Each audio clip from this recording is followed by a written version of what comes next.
Bismillahirrahmanirrahim. Alhamdulillahirabbil alamin. Wassalatu wassalamu ala al-mab'uts rahmatan lil alamin. Nabiyina Muhammad wa ala alihi wa sahbihi wa man tabi'ahum bi ihsanin ila yaumiddin, amma ba'd.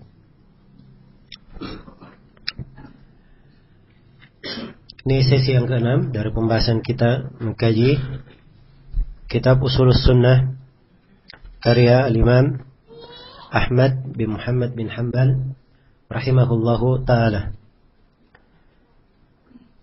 Kita masih di pembahasan tentang Al-Quran kalamullah. Telah kita terangkan dua hal. Yang pertama bahwa Al-Quran adalah kalamullah. Telah kita jelaskan dalil-dalil dari Al-Quran dan hadits yang menunjukkan tentang hal ini. Dan yang kedua telah kita terangkan tentang sifat kalam bagi Allah Subhanahu wa ta'ala. Penetapan sifat kalam bagi Allah Subhanahu wa ta'ala. Kemudian yang ketiga adalah pembahasan tentang bahwa Al-Quran kalamullah laysa bimakhluq, bukanlah makhluk. Iya. Penetapan bahwa Al-Quran adalah kalamullah, adalah firman Allah dan bukan makhluk. Nah, ya, dulunya umat Islam tidak mengenal kecuali Al-Quranullah, kecuali Al-Quran adalah kalamullah. Dulunya mereka tidak mengenal kecuali Al-Quran adalah apa? Kalamullah. Al-Quran adalah firman Allah. Iya. Sebab semuanya sudah paham kalau dikatakan Al-Quran adalah firman Allah, adalah kalamullah. Kalam Allah itu pasti bukan apa? Bukan makhluk. Ya. Maka ketika orang-orang Jahmiyah muncul dan mereka menyebarkan pemahaman ini, bahkan menjadi fitnah yang sangat besar terhadap umat Islam, ya, di mana sebagian dari orang-orang Jahmiyah berhasil mendekati penguasa dan membisikkan bid'ah ini kepada penguasa. Maka mereka pun didukung oleh penguasa dan membuat fitnah di tengah manusia. Tentunya ini menjadi apa? Fitnah yang sangat besar sekali. Iya. Fitnah yang sangat besar sekali. Jadi ketika fitnah ini sudah muncul, mereka mengatakan bahwa Al-Quran adalah makhluk, maka para ulama membantah. Itulah ucapan mereka, Al-Quran kalamullah laysa bimakhluk. Al-Quran adalah kalam Allah, bukan makhluk. Iya. Apa dalil yang menunjukkan bahwa Al-Quran itu bukan makhluk? Banyak dalil yang menunjukkan tentang hal tersebut. Di antara dalil yang jelas dan tegas tentang hal ini adalah firman Allah Subhanahu wa ta'ala. Ala lahul khalqu wal amru. Ketahuilah bahwa milik Allah Subhanahu wa ta'ala al-khalq, penciptaan, wal amr, dan perintah. Iya. Jadi dalam ayat disebutkan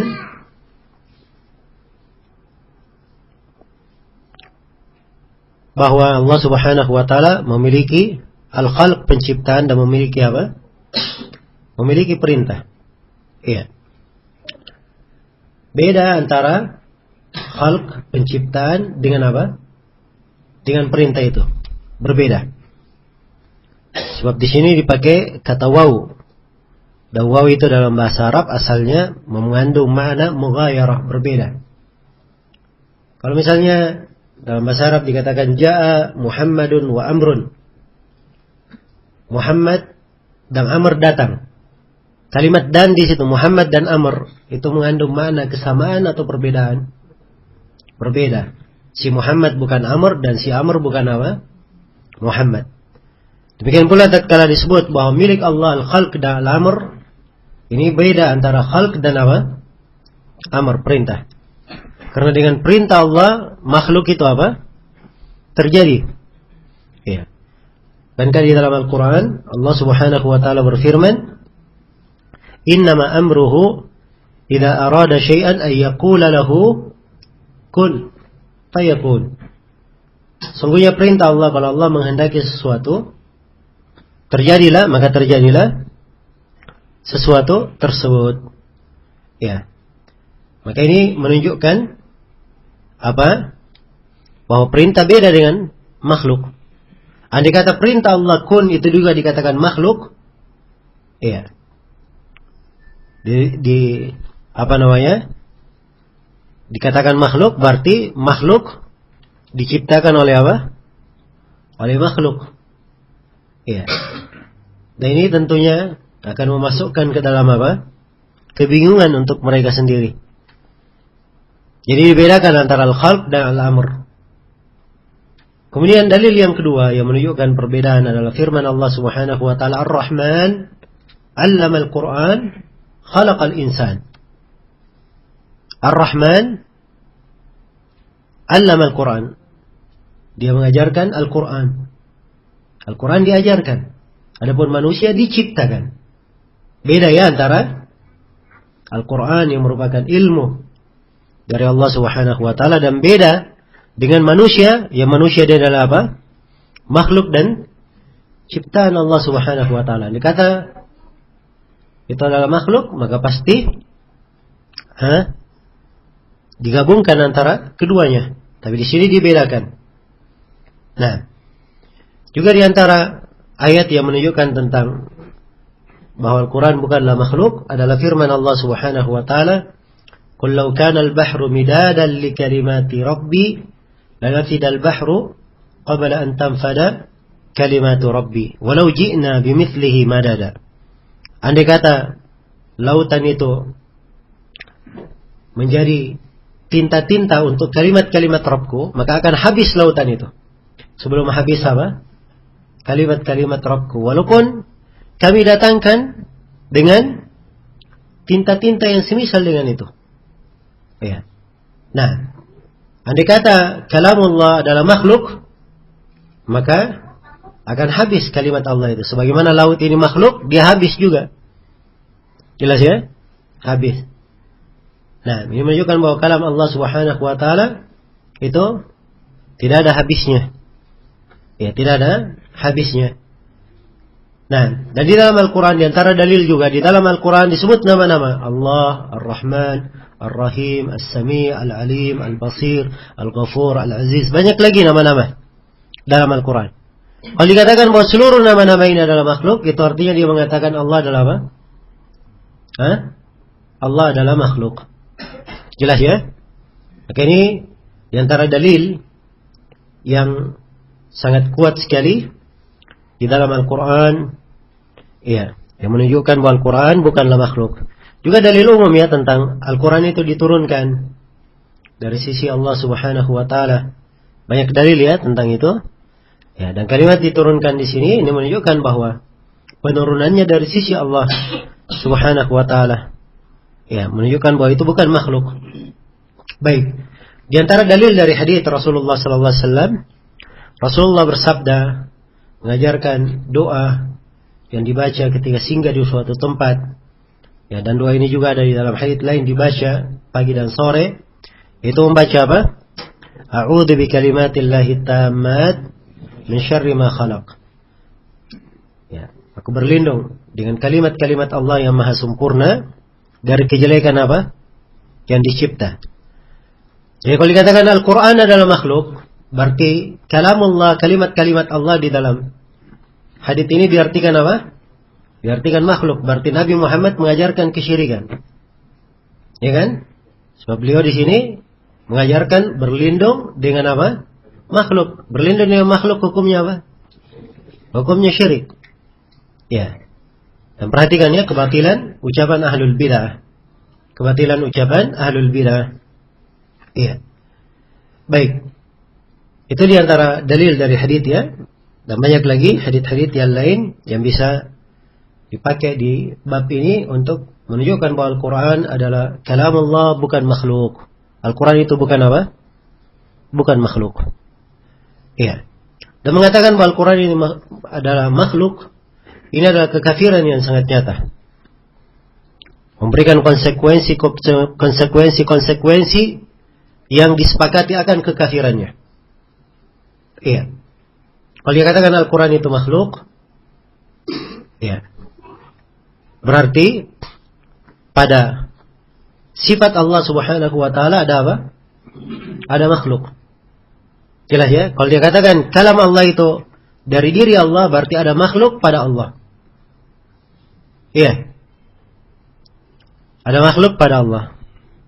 Atau kalau dia katakan berpisah kalam Allah dari Allah, ini tentunya juga dia akan katakan ada makhluk tercipta dari Allah. Jelas ya? Jadi semuanya adalah apa? Kekafiran yang nyata. Nah, baik. Belum lagi konsekuensi dari penamaan nama-nama Allah. Kalau dikatakan makhluk, berarti Allah itu adalah makhluk.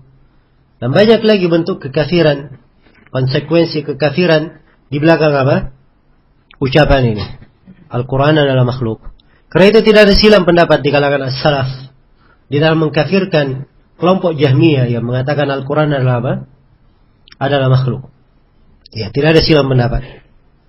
Imam Al-Lalakai rahimahullah di dalam kitabnya Syarah Ushul I'tiqad Ahli Sunnah wal Jamaah, beliau membawakan sejumlah athar dari ucapan para as-salaf.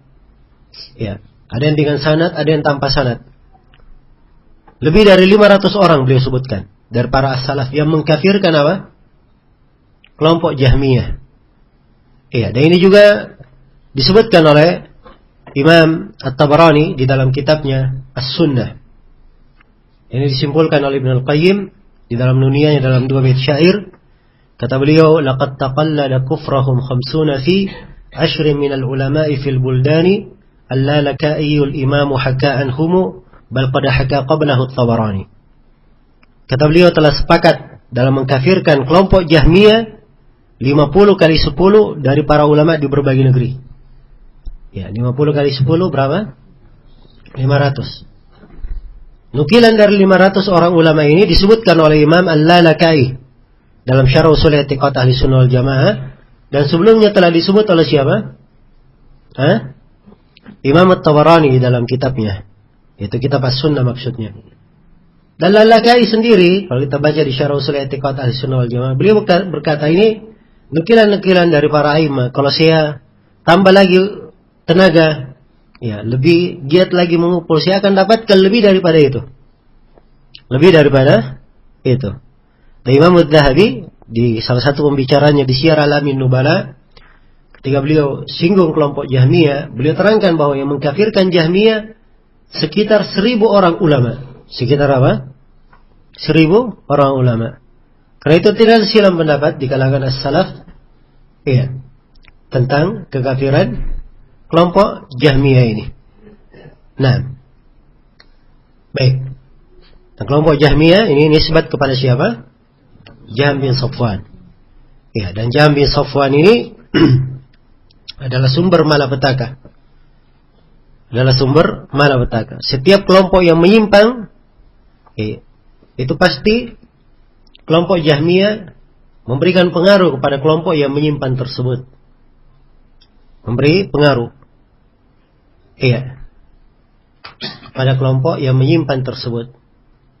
Dan kelompok Jahmiyah ini hampir di setiap pembahasan tauhid, ya, mereka memiliki apa? Ya, memiliki andil yang sangat jelek di dalamnya. Kesesatan yang nyata di dalam pembahasan tauhid. Di pembahasan sifat-sifat, kelompok Jahmiyah menafikan seluruh nama dan sifat Allah, kecuali sifat apa? Sifat al-wujud. Di pembahasan Al-Quran, mereka katakan Al-Quran makhluk. Di pembahasan takdir, orang-orang Jahmiyah, kelompok apa tadi? Jahmiyah? Masuk di Jabriyah ekstrim. Ya. Di pembahasan keimanan, kelompok Jahmiyah adalah Murji'ah kelas kakap, paling ekstrimnya juga. Ya. Di pembahasan ru'ya, melihat Allah pada hari kiamat, Jahmiyah mengingkarinya. Di pembahasan timbangan juga seperti itu. Ya. Di pembahasan istiwa, Jahmiyah juga mengingkarinya. Dan banyak lagi dari apa? Masalah-masalah besar yang mereka ingkari. Karena itu kalau dikafirkan oleh para ulama, ya. Dan kekafiran yang paling besar di permasalahan Al-Quran ini, itu adalah hal yang wajar, ya. Adalah hal yang wajar. Baik, kemudian pembahasan berikutnya dari ucapan Imam Ahmad di sini, kata beliau, wa anna kalam Allahi laysa biba'inin minhu wa laysa syai'un minhu makhluqa. Dan sesungguhnya kalam Allah itu tidaklah terpisah dari Allah. Ini bantahan terhadap kelompok Jahmiyah. Ya, dulunya para imam, mereka tidak perlu mengucapkan kalimat ini tidak terpisah, sebab semuanya paham. Kalau itu dari kalam Allah, dari firman Allah, ya, sifat Allah Subhanahu wa taala, maka apa yang merupakan sifat Allah tidak dikatakan bahwa itu apa? Terpisah dari dirinya. Itu sudah dimaklumi walaupun tidak diucapkan. Tapi begitu kelompok Jahmiyah, ya, ahlul bidah ini mengatakan bahwa sifat Allah itu terpisah darinya, maka para imam perlu menegaskan, ya, dan membantah mereka. Karena itu harus diketahui ya bahwa ada kalimat-kalimat di pembahasan para ulama kita itu disebut di babur rudud, di bab bantahan. Ya, di bab bantahan. Jangan dimasukkan hal tersebut di pembahasan sifat-sifat. Di pembahasan sifat-sifat. Iya. Karena itu salah seorang dari penuntut ilmu di masa ini, dia keliru mensifatkan sifat istiwa Allah Subhanahu wa taala, ya, dengan tambahan min ghairi mumassah, tanpa menyentuh. Ya. Dan ini dipakai oleh para ulama hanya di bab bantahan saja, bukan di bab penetapan. Di bab penetapan. Karena itu harus dipahami. Harus dipahami tentang pentingnya seorang memahami akidah as-salaf. Ya. Mengerti bahwa para salaf menggunakan kalimat-kalimat itu di pembahasan apa? Apakah di penetapan atau di pembahasan bantahan, atau yang semisal dengan itu. Dan di sini penetapan Imam Ahmad bahwa kalam Allah itu laisa biba'inin minhu, tidak terpisah darinya. Ini bantahan terhadap siapa? Bantahan terhadap kelompok ahlul bidah yang mereka mengatakan bahwa kalam Allah itu terpisah dari Allah Subhanahu wa taala, dan Maha Suci Allah Subhanahu wa taala dari bid'ah dan kekafiran yang mereka ucapkan. Iya. Baik. Dan ini untuk memperjelas poin ini, saya perlu terangkan bahwa sifat kalam Allah Subhanahu wa taala itu adalah sifat qaimah yang tetap pada zat Allah Subhanahu wa taala. Dan dimaklumi bahwa pada sifat-sifat Allah Subhanahu wa taala itu ada sifat yang berkaitan dengan zatnya, dan ada sifat yang berkaitan dengan apa? Berkaitan dengan kehendak dan keinginannya. Iya, berkaitan dengan kehendak dan keinginannya. Karena itu ada dikatakan sifat dzatiyah dan ada yang dikatakan sifat apa? Sifat fi'liyah. Iya, dan sifat kalam ini dihitung ke dalam sifat dzatiyah dan dihitung sebagai sifat apa? Sifat fi'liyah. Sebab dia adalah sifat azali bagi Allah, terus menerus bagi Allah sifat kalam. Iya. Tidak pernah disifatkan dalam suatu kesempatan apapun Allah dikatakan tidak berbicara, tidak memiliki sifat berbicara. Ya, sifat ini adalah sifat azali. Dan dikatakan sebagai sifat fi'liyah sebab pembicaraan Allah Subhanahu wa taala, kalam Allah itu berkaitan dengan kehendak dan keinginan Allah Subhanahu wa taala. Allah berbicara kepada siapa yang Allah kehendaki. Iya. Allah berbicara dengan apa yang Dia kehendaki. Demikian. Maka ini adalah sifat berkaitan dengan zat Allah Subhanahu wa taala dan berkaitan dengan kehendak dan keinginan Allah Subhanahu wa taala. Ya, selesai sudah ya. Sini uraian tentang masalah Al-Qur'an adalah apa? Kalam Allah. Sekaligus bantahan bagi orang yang mengatakan Al-Qur'an itu makhluk, bantahan bagi orang yang mengatakan bahwa laisa biba'inin, apa yang mengatakan bahwa Al-Quran itu kalamullah itu ba'inun minhu. Iya, terpisah dari Allah. Semuanya telah dibantah di sini oleh Imam Ahmad dan sudah kita terangkan. Alhamdulillah.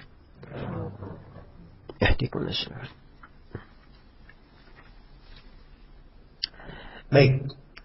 Setelah itu Imam Ahmad rahimahullah berpindah ke pembahasan lain, masih berkaitan dengan masalah Al-Quran. Ya. Kata beliau, wa iyyaka wa munadharata man ahdatha fihi wa qala bil lafzi wa ghairihi. Dan berhati-hatilah kalian, berhati-hatilah engkau,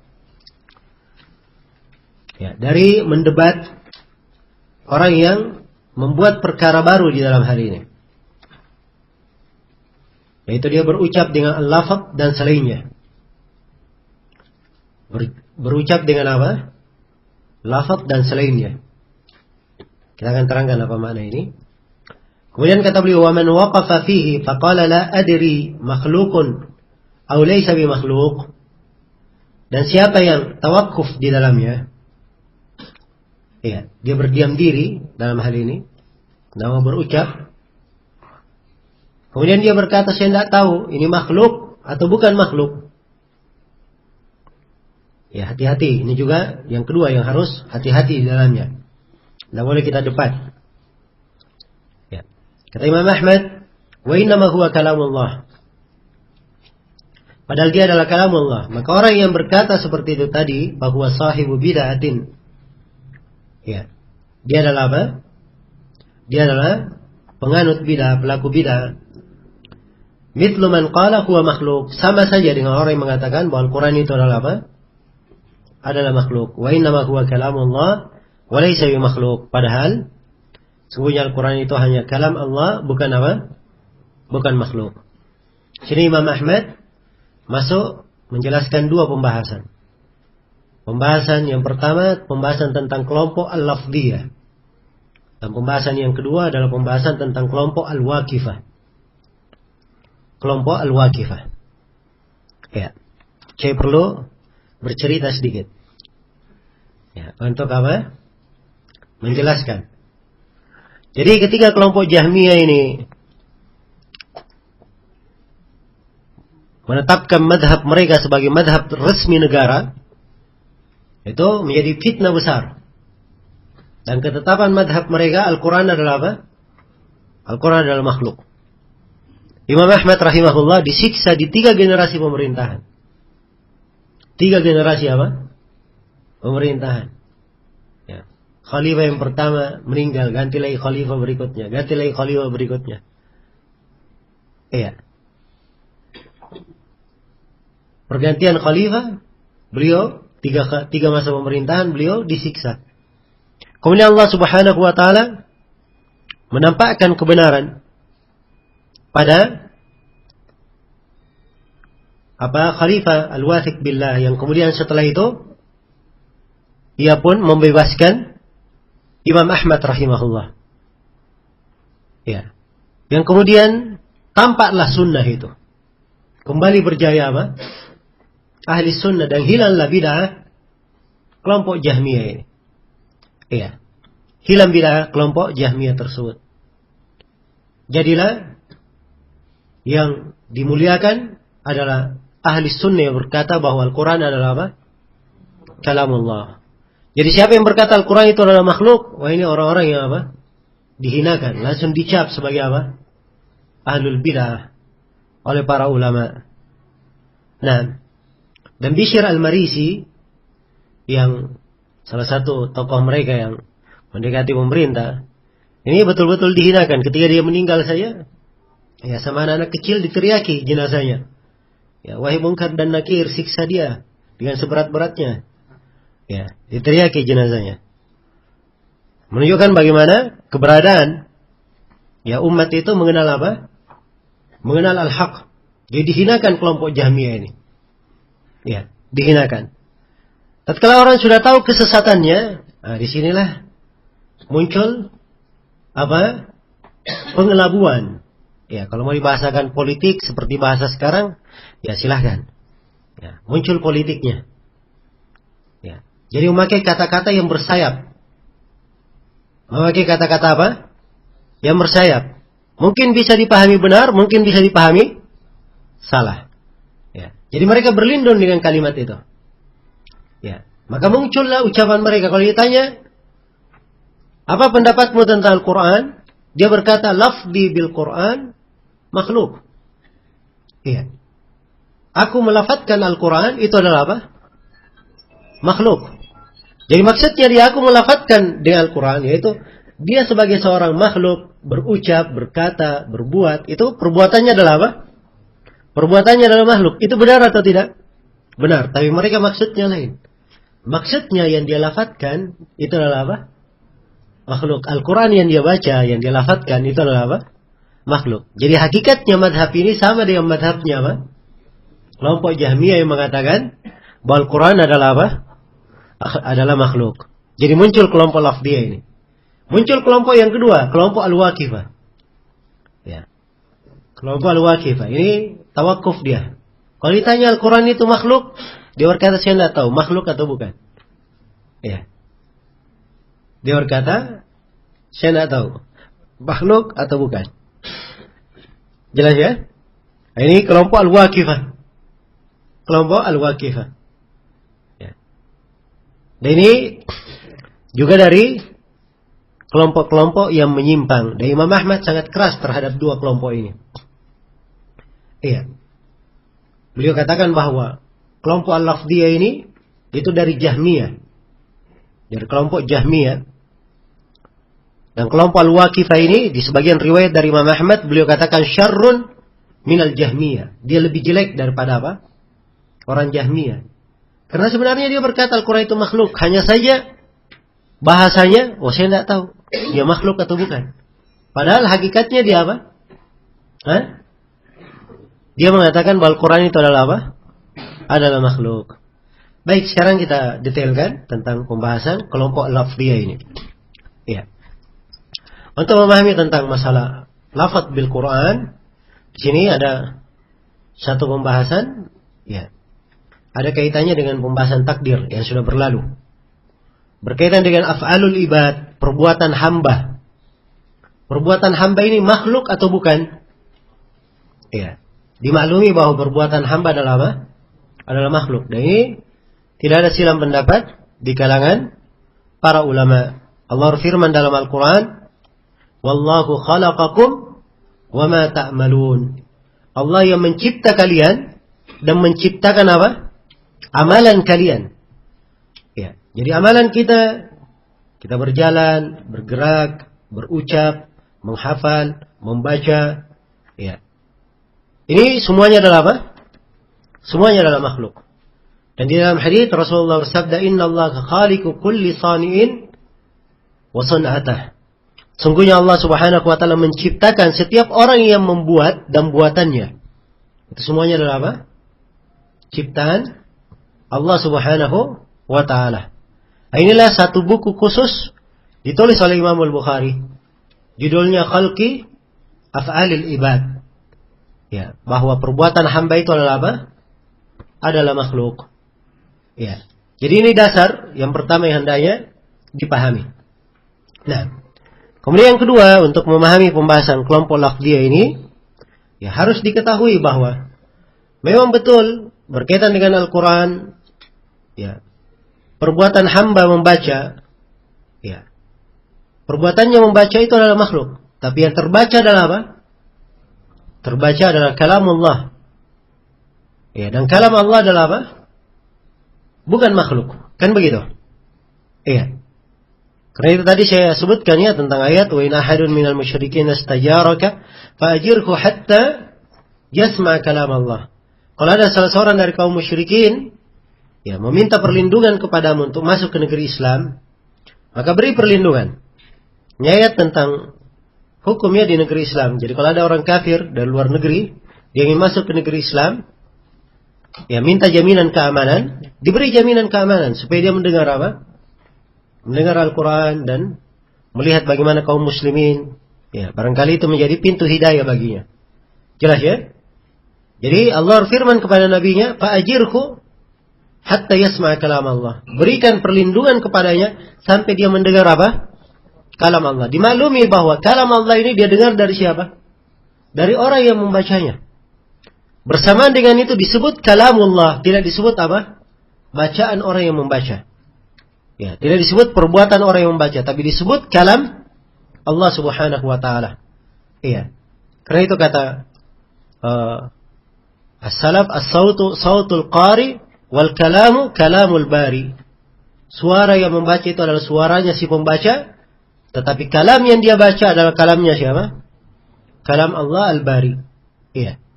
Demikian. Ini kaidah ya di dalam memahami. Jadi seorang menghafal, dia mencurahkan pikirannya menghafal. Ini perbuatan dari makhluk. Tapi apa yang dia hafal adalah apa? Adalah kalam Allah. Iya. Demikian pula mushaf yang ditulis. Nah, kertas yang menulisnya adalah apa? Kertas yang ditulis padanya adalah apa? Makhluk. Tintanya adalah makhluk. Tapi yang tertulis adalah kalam Allah. Yang tertulis adalah apa? Kalam Allah. Baik. Jadi ini hendaknya dipahami. Ya, kadang sebagian orang membuat permasalahannya di sini. Ya, dan kadang jatuh di dalam apa? Jerat-jerat syubhat ahlul bidah, dia nggak sadari. Kadang dia berkata ini, jangan mengatakan kalau ada mushaf, jangan bilang ambilkan Al-Quran, tapi ambilkan mushaf. Ambilkan apa? Mushaf. Dan ini tidak mengerti apa maksud. Ya, memang mushaf itu bahasa ada ya. Di lisan para ulama kita, diucapkan oleh para sahabat. Ya. Mushaf dari sisi yang tertulis. Tapi kalau dia katakan ambilkan Al-Quran, dan yang dia maksud mushaf yang tertulis padanya Al-Quran, apa larangannya? Justru kalau dilarang tentang hal tersebut, ini bisa mengesankan bahwa dia menganggap bahwa ini semuanya adalah apa? Adalah makhluk. Jelas ya? Baik. Maka ini dari perkara-perkara yang kadang oleh sebagian orang dianggap sepele, padahal sebenarnya ada konsekuensi pembahasan akidah di dalamnya. Iya. Baik. Jadi dari sini perlu saya beri kesimpulan bahwa ucapan orang yang berkata lafzi bil Quran makhluk, lafadzku dengan Al-Quran itu adalah makhluk, ini kalimat mengandung dua kemungkinan. Iya. Mungkin benar dan mungkin apa? Mungkin salah. Iya. Kalau dia katakan lafzi bil Quran makhluk, lafadzku dengan Al-Quran makhluk, yang dia maksud perbuatan dia membaca adalah makhluk, maka ini benar atau tidak? Ini benar. Tapi kalau dia kata lafzi bil Quran makhluk, yang dia inginkan al-malfuz, yang dilafadzkan, ya, yang terbaca itu adalah makhluk, ini benar atau tidak? Ini salah. Inilah pemahaman apa? Jahmiyah. Karena itu Imam Ahmad, ya, di sebagian riwayat beliau berkata, siapa yang berkata lafzi bil Quran makhluk, maka dia adalah Jahmi. Dia adalah Jahmiyah. Dan siapa yang berkata lafadzku, pelafadanku dengan Al-Quran bukan makhluk, berarti dia adalah mubtadi, ahlul bidah. Ya. Ini ucapan Imam Ahmad sekarang bisa dipahami ya. Kalau kita paham dua makna itu tadi, mudah memahaminya. Tapi orang yang tidak mengerti pembahasan bingung. Loh, apa maunya Imam Ahmad? Dikatakan makhluk, lafadzku di Al-Quran makhluk, kita dihukumi Jahmiyah. Ya, kita katakan lafadzku di Al-Quran bukan makhluk, kita dianggap ahlul bidah. Ya. Orang sebenarnya selalu tidak paham, ya kan? Tapi kalau kita mengerti pembahasan yang sudah diuraikan, mudah memahaminya. Sebab Imam Ahmad memberi hukum pada orang yang berkata lafadzku dengan Al-Quran adalah makhluk, sebagai kelompok Jahmiyah, ini kalau dia inginkan lafadz bermakna apa? Yang dia lafadzkan. Al-Quran itu adalah apa? Makhluk. Inilah kelompok Jahmiyah. Adapun yang mengatakan lafadzku di Al-Quran bukan makhluk, dalam artian dia berkata perbuatan hamba membaca itu bukan makhluk, ini hukumnya apa? Ya ini ahlul bidah ya, sebab semuanya sepakat para ulama bahwa perbuatan hamba hukumnya adalah apa?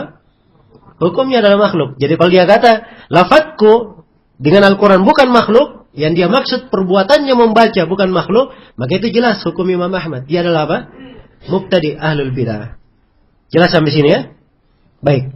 Maka sekali lagi memahami ucapan para imam itu penting.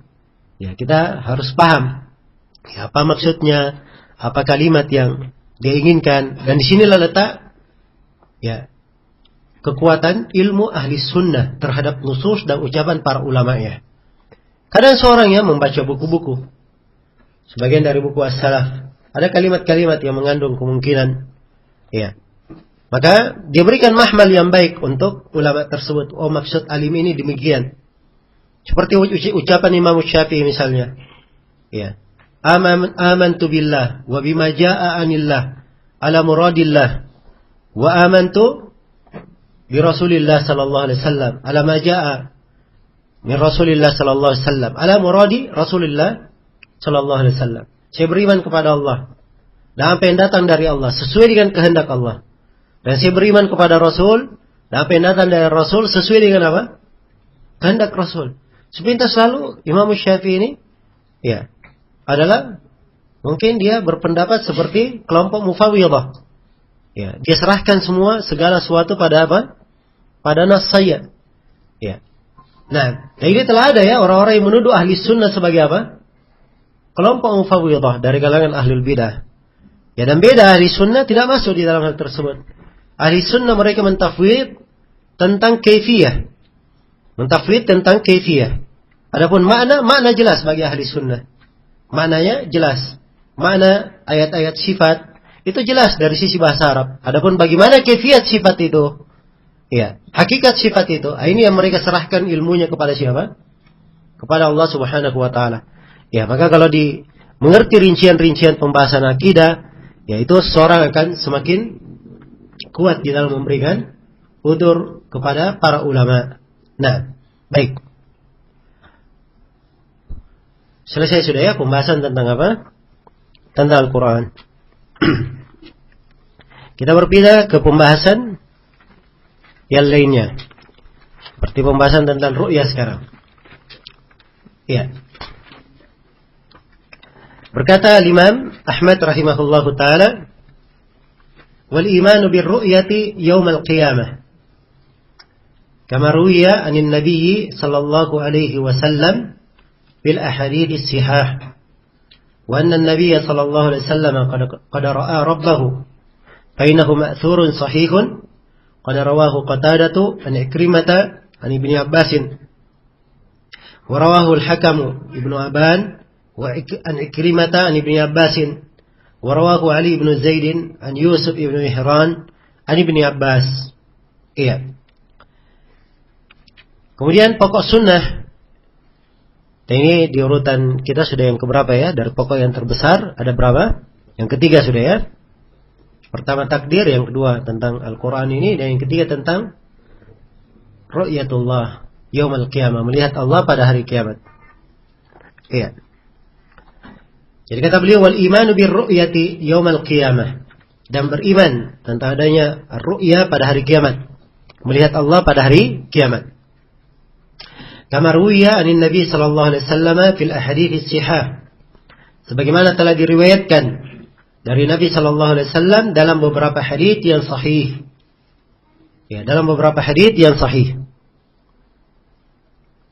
Kemudian kata beliau, wa anna Nabi sallallahu alaihi wasallam qad ra'a rabbahu, dan bahwasanya Nabi sallallahu alaihi wasallam telah melihat Allah taala.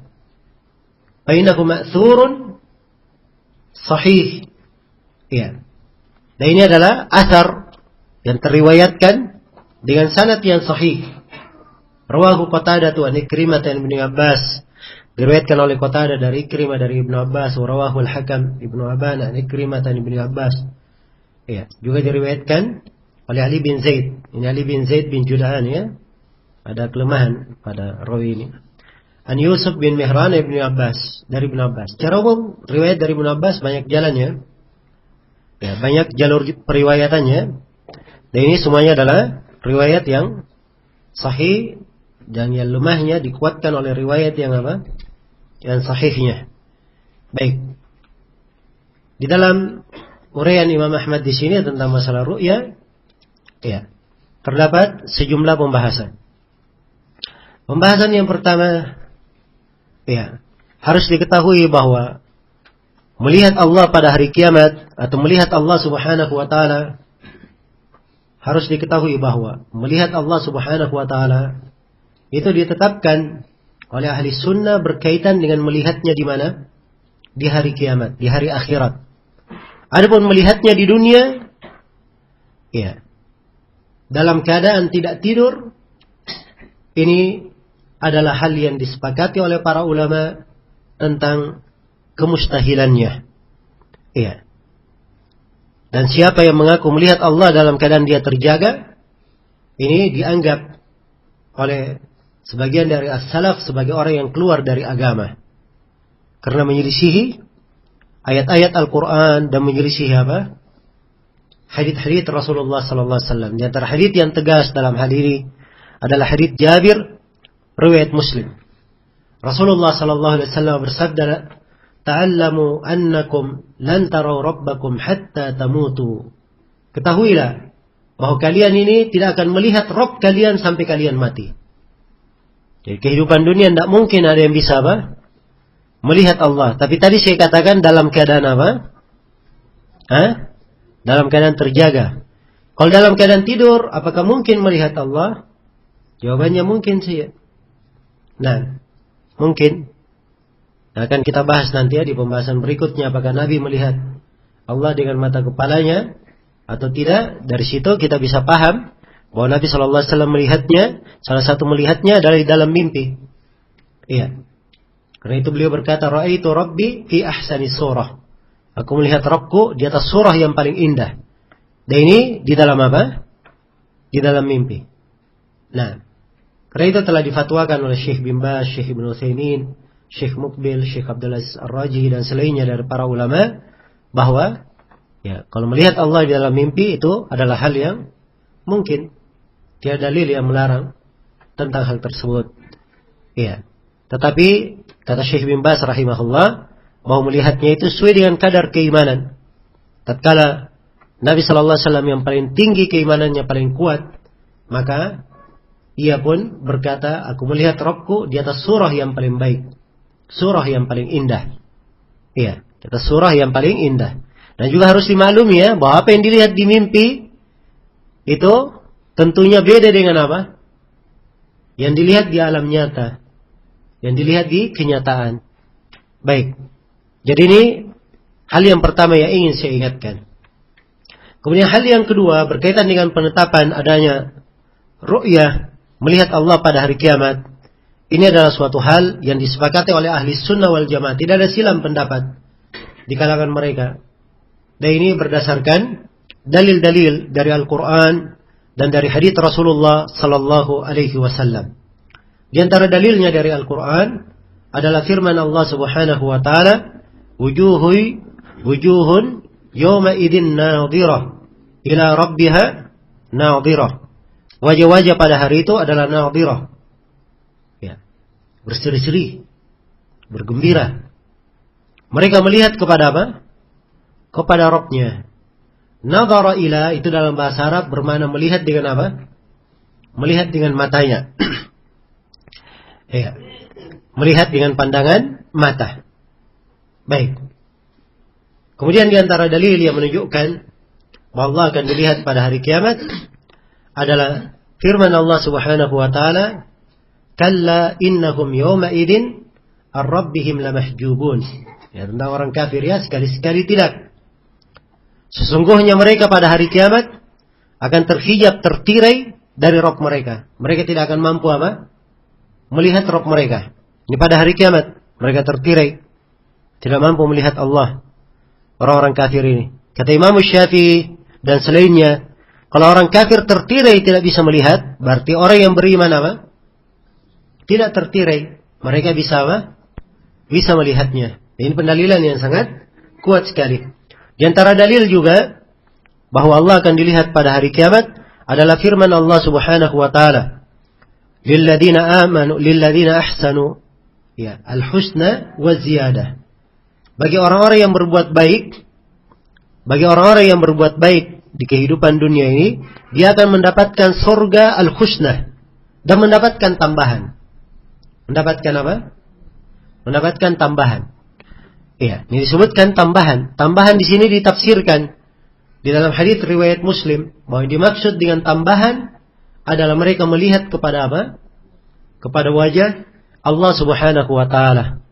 Iya. Nah, ini telah didukung di dalam sebagian riwayat ketika penduduk surga sudah masuk ke dalam surga. Ya. penduduk surga sudah masuk ke dalam surga, maka Allah Subhanahu wa taala berfirman kepada mereka, "Inginkah kalian aku tambah?" Iya. Maka mereka berkata, "Wahai Rabb kami sudah dimuliakan dengan surga ini." Iya. Dan kenikmatan di dalam surga dimaklumi ya. Kenikmatan yang sangat besar. Ya, keagungan di dalam surga ini.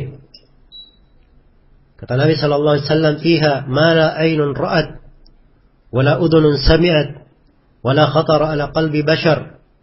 Di dalam surga itu ada hal-hal yang tidak pernah dilihat oleh mata, tidak pernah didengar oleh telinga, tidak pernah terlintas di benak manusia. Ini sudah mereka rasakan. Bersamaan dengan itu semuanya, Allah Subhanahu wa taala ya berfirman, "Inginkah kalian aku tambah?" Tambahan apa lagi? Ya. Maka Allah ya menyingkap tirai dan mereka pun melihat Allah Subhanahu wa taala, dan itulah kenikmatan tambahan, kenikmatan yang terbesar yang didapatkan oleh orang-orang yang beriman di mana? Di dalam surga. Iya. Kemudian dalil yang keempat dari dalil yang menunjukkan bahwa Allah akan dilihat pada hari kiamat adalah ayat di surah Al-Ahzab. Ya, dan ini sebenarnya kalau dari sisi penunjukan dalil dia lebih kuat ya. Hanya saja saya urut di urutan yang keempat karena yang masyhurnya memang dari ulama-ulama kita yang menjelaskan dalil-dalil tentang penetapan ru'ya adalah ayat-ayat yang saya bacakan tadi yang 3. Ya, tapi yang keempat ini dari sisi kandungan sangat kuat sekali. Yaitu firman Allah Subhanahu wa taala, "Tahiyyatuhum yawma yalqawnahu salam." Tahiyat mereka ketika mereka liqa dengan Allah adalah keselamatan. Liqa di sini diartikan melihat Allah dengan melihat Allah dengan mata kepala. Iya. Sebab kata al-liqa dalam bahasa Arab dan di tafsir ayat Al-Quran secara umum, liqa punya dua makna. Liqa bisa bermakna al-mulaqa, dia menghadap kepada Allah, dan liqa bisa bermakna dia melihat Allah. Itu dua penafsiran memang ditafsirkan untuk ayat-ayat yang mengandung kata liqa. Tapi khusus di ayat di surah Al-Ahzab ini, liqa hanya dia ditafsirkan dengan satu penafsiran saja. Iya, yaitu bermakna melihat dengan apa? Dengan mata kepala. Sebab ini konsekuensi di dalam bahasa Arab. Ya, Ibnu Battah di dalam kitabnya Al-Ibanah, beliau meriwayatkan dengan sanadnya dari pakar bahasa Abu Yahya Sa'lab namanya. Ya. Dan Sa'lab ini menyebutkan ayat bahwa sepakat seluruh ahli bahasa, ya, tahiyyatuhum yawma yalqawnahu, tahiyat mereka ketika berjumpa adalah keselamatan. Itu artinya dia melihat dengan mata kepala. Sebab kata liqa kalau berjumpa dengan kata tahiyyah dalam satu konteks, maka liqa di sini harus diartikan apa? Melihat dengan apa? Melihat dengan mata kepala. Ya, karena itu banyak dari para ulama di buku-buku akidah mereka tegaskan bahwa ru'ya itu bi absarihim, dengan mata-mata kepala mereka. Iya, dengan mata-mata kepala mereka melihatnya. Dan ini dari kemuliaan yang diberikan untuk umat Islam ya pada hari kiamat. Baik, itu dalil yang keempat. Satu lagi dalil yang kelima. So pada dalil yang kelima ini saya penting menyebutkannya sebab kadang dipakai oleh ahlul bidah untuk mengingkari melihat Allah pada hari kiamat. Maka kita akan terangkan pendalilan dari dalil tersebut. Sebenarnya dalil yang ada di dalamnya penetapan bahwa Allah akan dilihat pada hari kiamat, yaitu ayat apa? Lan tarawni. Ya. Kalian tidak akan mampu untuk apa? Lan tarani, engkau tidak akan mampu untuk melihatku. Nah, ini ayatnya panjangnya di surah Al-A'raf. Falamma jaa Musa limiqatina wa kallamahu rabbuh qala rabbi arini anzur ilaik qala lan tarani walakin anzur ila al-jabal fa in istaqarra makanahu fasawfa tarani. Falamma tajalla rabbuhu lil jabali ja'alahu dakka wa kharra Musa sa'iqa. Begitu Nabi Musa alaihi salam datang ke mikot kami dan Rabb-Nya berbicara kepadanya. Ini di kisah Nabi Musa ke Bukit Tur ya.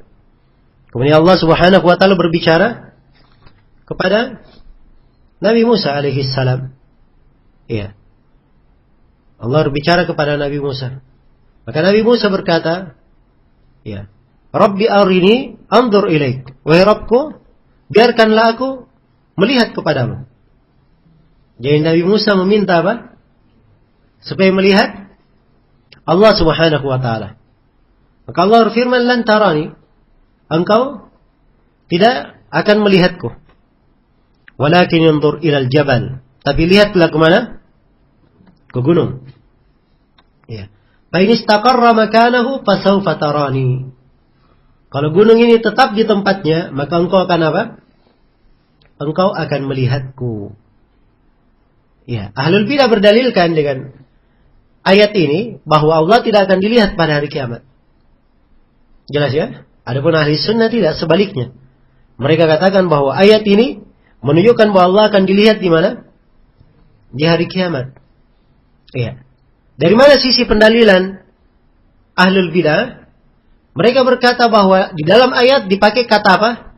Lan. Dan lan di sini bermakna penafian apa? Penafian selama-lamanya. Ya, penafian selama-lamanya.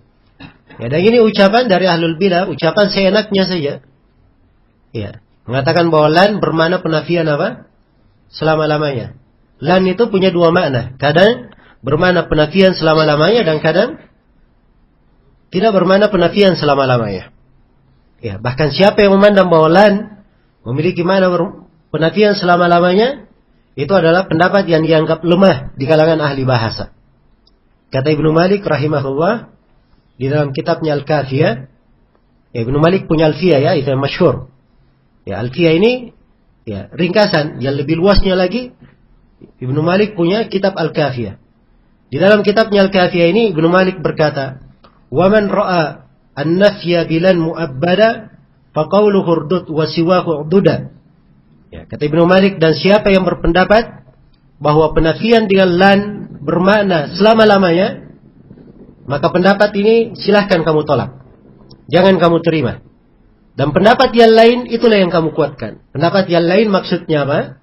Bahwa lan tidak menunjukkan makna apa? Penafian selama-lamanya. Nah, ini Imam Ibnu Malik. Ya, ahli bahasa yang disepakati. Ya, dan beliau memandang bahwa pendapat yang terkuat bahwa lan tidak bermakna apa? Penafian selama-lamanya. Ya. Dan ini terbukti pada ayat. Sebab di ayat Allah Subhanahu wa taala menggantungkan penafian dengan syarat. Ya. Lan tarani. Engkau tidak akan mampu melihatku. Walakin yanzur ilal jabal. Tapi lihatlah ke gunung. Kalau gunung ini tetap di tempatnya, maka engkau akan melihatku. Jadi Allah bisa dilihat dengan syarat gunung tetap apa? Di tempatnya kalau Allah menampakkan dirinya. Jelas ya? Tapi ternyata gunung tidak kuat. Karena itu disebutkan di dalam kelanjutan ayat, "Falamma tajalla rabbuhu lil jabali ja'alahu dakka." Begitu Rabbmu menampakkan dirinya pada gunung, gunung ini pun menjadi hancur berkeping. Wa kharra Musa sa'iqa, dan Nabi Musa tersungkur pingsan. Iya. Jelas ya? Baik. Jadi disandarkan kepada syarat. Ya. Apabila gunung tetap di tempatnya, sekarang saya bertanya, apakah ketika Allah menampakkan dirinya, gunung ini mungkin tetap atau tidak?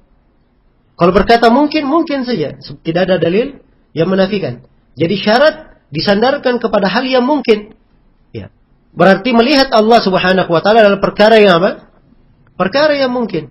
Ya, hanya saja di dunia memang makhluk tidak kuat untuk melihat Allah Subhanahu wa taala. Di akhirat orang yang beriman kuat karena memang mata pada waktu itu pandangannya apa?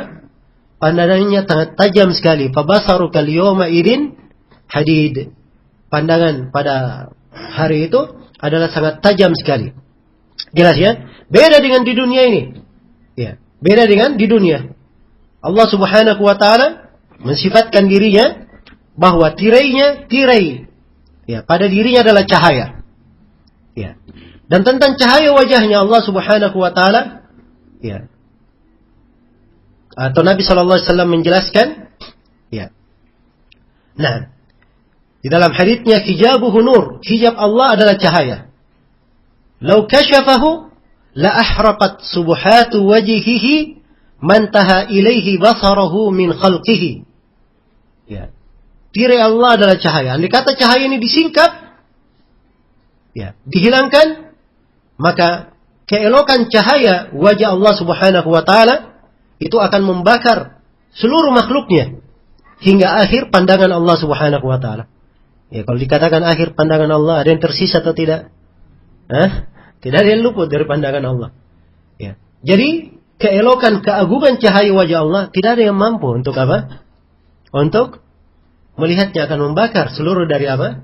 Makhluk. Karena itu di dunia ini tidak mungkin ada yang bisa melihatnya. Tapi untuk hukum akhirat itu adalah hal yang apa?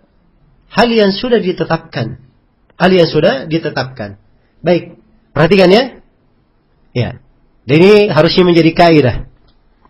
Ya, dan banyak orang kadang kurang paham di sini. Ahlul bidah itu kalau dia berdalilkan dengan dalil apa saja, ya, pasti dalam dalil yang dia pakai ada bantahan untuk dia sendiri. Nah, itu kaidah disebut oleh Syekhul Islam Ibnu Taimiyah. Jadi ahlul bidah kalau dia berdalil dengan dalil apa saja untuk bid'ahnya, pasti di dalam dalil itu ada juga bantahan untuk mereka sendiri. Nah, ini sekarang mereka pakai dalil ini untuk menafikan apa? Ru'yah. Tapi ternyata di dalam dalil ada bantahan untuk apa? Mereka sendiri. Ya, baik, saya kasih contoh lain supaya lebih jelas ya. Kalau begitu saya tambah ayat yang ke-6. Ya. Sebenarnya saya mau nyebut 5 saja. Tapi tidak apa-apa, kita sebut yang ke-6. Ya, itu firman Allah Subhanahu wa taala di surah Al-An'am. La tudrikuhul absar wa huwa yudrikul absar. Allah itu tidak bisa dicakup, dilingkup oleh pandangan mata. Dialah Allah Subhanahu wa taala yang melingkup pandangan mata. Nah, ini dalil dipakai oleh ahlul bidah sebagai dalil bahwa Allah tidak bisa dilihat pada hari kiamat. Iya. Kenapa? Karena Allah tidak bisa dilingkup oleh apa? Pandangan mata. Iya. Allah tidak akan mungkin dilingkup oleh pandangan mata. Karena itu mereka ingkari melihat Allah pada hari kiamat dengan dalil ini. Tapi ini pendalilan lemah. Bahkan di dalam ayat ada dalil bahwa Allah akan dilihat pada hari kiamat. Iya. Bagaimana sih pendalilannya? Perhatikan. Kalimat idrak di dalam ayat. Sebab yang dipakai kata apa? Idrak. La tudrikuhu. Kata idrak. Melingkupnya. Idrak itu dalam bahasa Arab. Itu artinya melihat dari seluruh sudutnya. Melihat dari seluruh apa? Seluruh sudutnya. Sekarang ini ada apa namanya di depan saya ini bangunannya segi 4. Ya, ada 4 sudut. Ya, bangunan kamar mandi ini ada 4 sudut. Ya, saya hanya melihat 2 sudut saja dari sini. Ya, kalau saya melihatnya ini dalam bahasa Arab ini namanya ru'yah. Saya melihat ru'yah namanya. Tapi kalau saya lihat 4 sudut semuanya itu namanya apa dalam bahasa Arab? Namanya idrak. Jelas ya? Yang dinafikan di dalam ayat adalah apa? Adalah idrak. Memang melihat Allah dengan melingkup seluruhnya, kita lihat seluruh dari Allah, itu memang dinafikan. Karena itu di hadits-hadits yang dilihat kepada Allah, ya, disebutkan yang dilihat apa? Wajah Allah Subhanahu wa taala. Ya, karena itu Ibnu Qudamah di dalam apa namanya? Di dalam Lumatul I'tiqad, beliau berkata, ya, bahwa melihat Allah itu min ghairi ihatah, tanpa melingkupnya.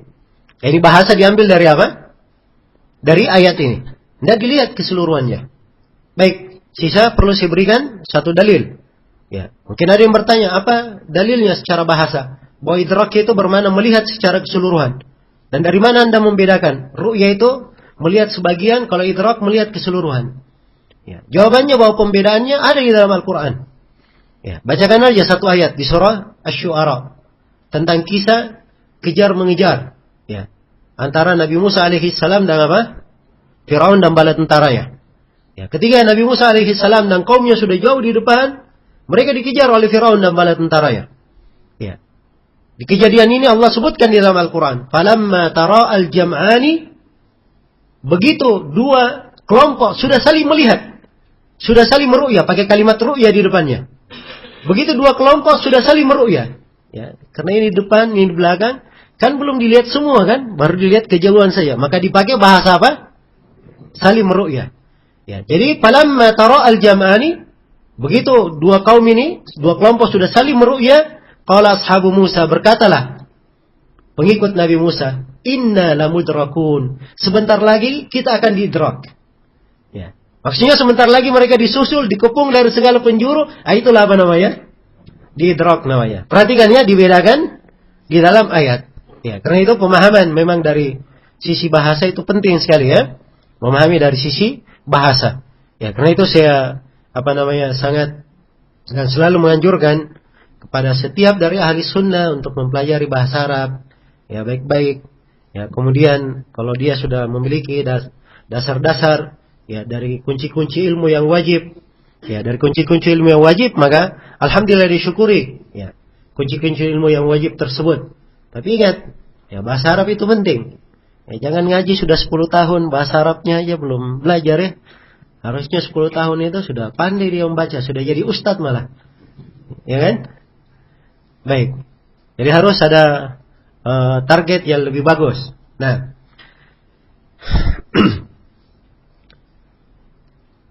Menit lagi. Ya, baik.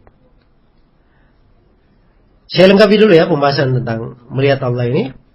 Ya, jadi itu dari ayat-ayat Al-Qur'an. Adapun dari hadits Rasulullah sallallahu alaihi wasallam, ya, ada hadits mutawatir ya. Ya. Innakum satarawna rabbakum kama tarawna al-qamar lailatal badr. Ya, kalian semua akan melihat Rabb kalian sebagaimana kalian melihat ya bulan purnama. Ya. Melihat bulan itu di malam purnama. La tadamuna fi ru'yatihi. Kalian tidak akan terhalangi ya di dalam melihatnya. Ya, tidak tertirai di dalam melihatnya. Ya, di malam purnama kalau kita lihat bulan itu, ya, semuanya jelas ya, terlihat. Ya, maka demikian pula pada hari kiamat. Sebagaimana terangnya kita melihat bulan, tidak ada yang menirai, tidak ada yang menutupi, maka pada hari kiamat melihat Allah juga sangat jelas. Tidak ada yang menutupinya. Ya, tidak ada tirai yang menutupi. Maka ini penyerupaan dalam bentuk cara melihatnya. Ya, bukan diserupakan Allah itu dengan apa? Dengan bulan. Dan ini dimaklumi ya. Ini dimaklumi. Baik. Jadi ini diantara dalil dari hadits Rasulullah sallallahu alaihi wasallam menunjukkan tentang hal tersebut. Ya, dan di sini Imam Ahmad rahimahullah mengisyaratkan pembahasan yang lain. Atau pembahasan yang keberapa sudah ini? Pembahasan yang ketiga ya. Pembahasan yang ketiga tentang masalah Nabi sallallahu alaihi wasallam melihat Rabbnya. Ya. Beliau melihat Rabbnya. Ya, di sini disebutkan oleh Ibnu Abbas bahwa Nabi melihat Rabbnya. Ya. Melihat Rabbnya kalau di dalam tidur, sudah kita sebutkan itu tadi ya, hadits Raitu Rabbi fi ahsani surah. Aku melihat Rabbku di surah yang paling bagus. Ya. Tapi di kejadian ya. Di dalam sebuah hadits Aisyah radhiyallahu taala anha Aisyah radhiyallahu taala anha ya berkata, "Man qala inna Muhammadan ra'a rabbahu faqad a'zama 'ala Allahil firyah." Barang siapa yang berkata bahwa Nabi Muhammad sallallahu alaihi wasallam melihat Rabbnya, maka sungguh dia telah membuat kedustaan yang sangat besar kepada Allah. Ya. Jadi Aisyah dalam hadits ini menegaskan bahwa Nabi sallallahu alaihi wasallam apa? Tidak pernah melihat Rabbnya. Ya. Dan Ibnu Abbas menerangkan bahwa Nabi melihat Rabbnya. Ya. Nabi melihat Rabbnya. Jelas ya? Maka penetapan dari Ibnu Abbas ini bertentangan dengan apa yang disebut oleh Aisyah secara zahirnya. Secara zahirnya bertentangan. Adapun hakikatnya sebenarnya tidak bertentangan. Sebab Aisyah radhiyallahu taala anha mengingkari pandangan apa? Pandangan dengan mata kepala. Adapun Ibnu Abbas dia tetapkan bahwa Nabi melihat, yaitu melihat dengan apa? Bifuadihi, melihat dengan hatinya. Ya. Melihat dengan apa? Melihat dengan hatinya. Dan ini tidak ada pertentangan antara dua hal ini. Ya, dan ini di tempat ini kadang oleh ahlul bidah. Rupanya ahli sunnah mereka silam pendapat juga. Ya. Dalam masalah akidah. Ini kadang dijadikan dalil ya. Dan jawabannya bahwa ini masalah cabang. Pokoknya dalam pembahasan bahwa Allah akan dilihat pada hari kiamat. Ini tidak ada silam pendapat. Dan di sini masalah cabang. Nabi melihat dengan mata kepalanya atau mata apa? Hatinya. Dan hakikatnya kalau kita periksa, silam pendapatnya sebenarnya bukan silam pendapat. Ya. Hanya beda di dalam apa? Melafadzkan saja. Aisyah mengingkari melihat dengan mata. Ya. Dan dia tidak menyinggung yang lainnya. Ibnu Abbas dia tetapkan melihat dengan apa? Mata hatinya. Kalau begitu selesai. Tidak ada masalah di dalam hal ini. Dan di antara perkara yang perlu saya terangkan juga bahwa melihat Allah pada hari kiamat itu di dua tempat. Yang pertama di padang mahsyar, di Arasat al-Qiyamah. Dan yang kedua adalah di sorga. Yang kedua adalah mana? Di sorga. Kalau di sorga sudah jelas. Yang melihat Allah hanyalah kaum mukminin saja tentunya. Tapi kalau di hari kiamat, di padang mahsyarnya, ya di sini ada muncul pertanyaan, apakah orang kafir juga melihat Allah? Apakah kaum munafikin juga melihat Allah? Ya. Ini beberapa ucapan di kalangan ahli sunnah. Dan ini masalah cabang juga ya. Ini masalah cabang. Dan yang benarnya bahwa orang-orang kafir itu tidak melihat Allah subhanahu wa ta'ala. Ya. Sama sekali. Karena Allah telah berfirman, Kalla innahum yawma idin ar-rabbihim lamahjubun. Sekali-sekali tidak. Sungguhnya mereka itu pada hari kiamat tertirai dari Rabb mereka. Nah, adapun kaum munafikin telah syahid yang menunjukkan bahwa mereka itu melihat Allah. Tapi mereka melihatnya bukan di atas surah yang Allah Subhanahu wa taala perlihatkan kepada orang-orang yang beriman. Ya, dan dimaklumi bahwa sekadar melihat itu kadang bisa berbeda antara dua orang. Ya, berbeda antara apa? Dua orang. Ya. Ini tergambar atau tidak? Bisa tergambar kan?